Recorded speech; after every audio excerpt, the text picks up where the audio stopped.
As the country races to vaccinate against COVID-19, there are major disparities and distrust that stand in the way of herd immunity.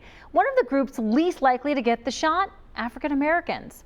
Tonight, the Ohio Department of Health held a town hall on Facebook Live with Black doctors, clergy members, and activists. WCPO 9 News reporter Kristen Swilley has how they hope to get communities of color on board.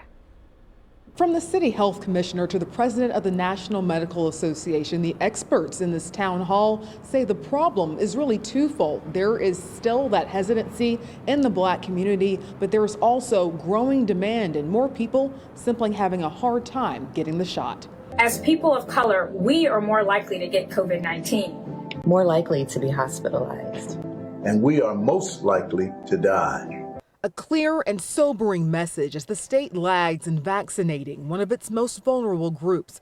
According to state data, of the more than 1.4 million doses given so far, 77,000 have gone to African Americans. How did this vaccine get developed so quickly? Is it safe? Should I take the vaccine? Those are the sort of questions patients have asked since the rollout began, many based on historical mistreatment.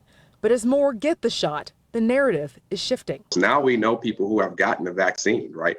Ask them, right? It's hard to share something that is misleading when you actually know someone who is living, breathing, and as well. And clergy members say they are helping to spread that message. The church has been hit very hard.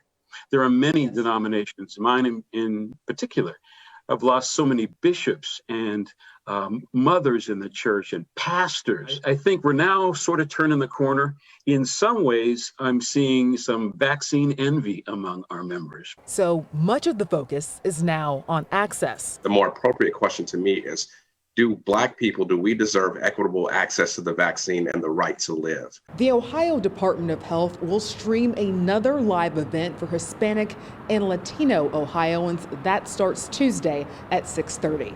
At the Cincinnati Health Department, Kristen Swilley, WCPO 9 News.